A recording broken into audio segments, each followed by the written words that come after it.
Intro 002 Ontrat. AI agents pay each other using stablecoins settled over programmable blockchain rails, with no human account holder, no bank intermediary, and no manual authorization at each step. That is the answer. Everything else in this video explains why that answer is the only one that works at scale and what you need to build to make it real.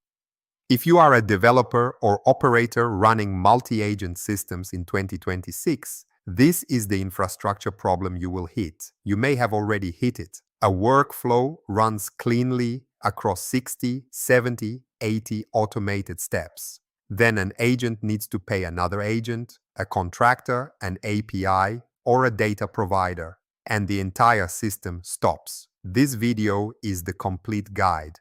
We cover what agent-to-agent payments actually look like in code, why traditional payment rails fail autonomous systems structurally, what the protocols say and what they leave out, and the specific architecture you can implement today. Stay until the end. The last section gives you a concrete implementation checklist you can take into your next sprint.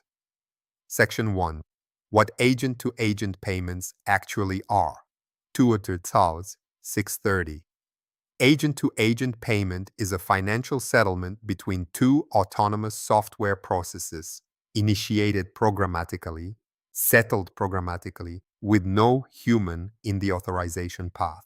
That sounds simple. The complexity is in the authorization path.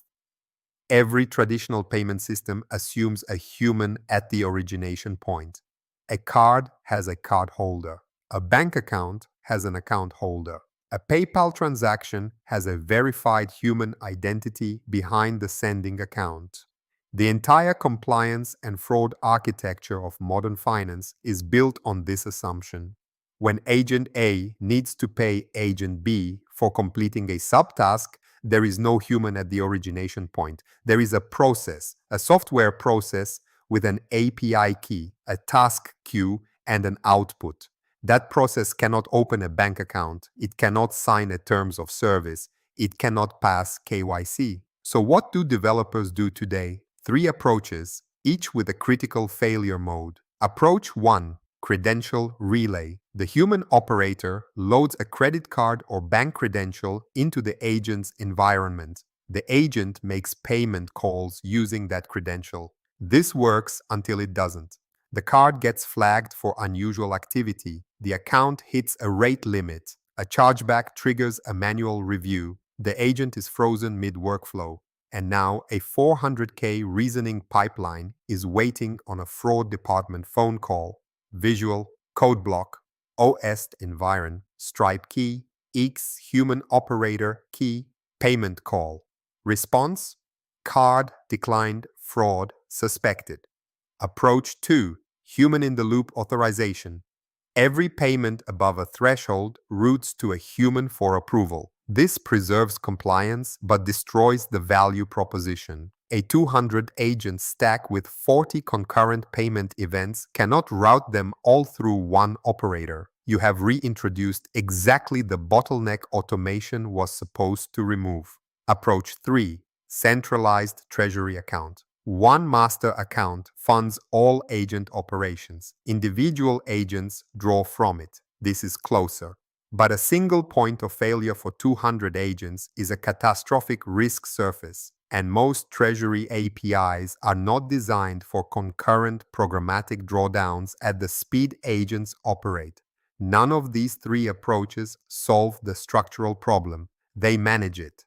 Managing it has a cost. We will quantify that cost in Section 3. Section 2. What the protocols say and what they leave out. 6:30, 11 o'clock.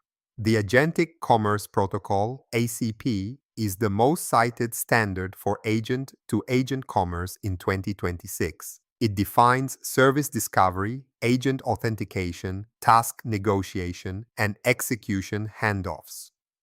It is a well-designed protocol for agent collaboration. ACP does not define how agents hold money. It does not define stablecoin custody. It does not specify settlement finality. It does not address multi-currency agent operations. The protocol specification literally stops at the point where funds need to move. The Agent Payments Protocol, AP2, attempts to close this gap. AP2 defines payment message schemas, authorization flows, and settlement confirmation.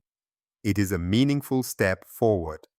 But AP2 is a protocol, not an implementation. A protocol tells you what messages to send. It does not provision the wallet that sends them. Here is the gap in one line. AP2 includes a settlement rail field and marks it implementation specific. That is honest. It is also the entire problem. The protocol community has defined the message format. No one has defined the infrastructure that executes it natively for autonomous agents. What builders are doing in the gap, wrapping existing payment APIs inside agent tool calls. Stripe tool, PayPal tool, Coinbase Commerce webhook.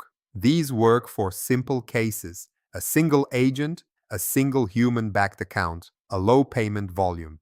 They fail at 3 inflection points: multi-agent concurrency, cross-border settlement, and non-dollar corrid.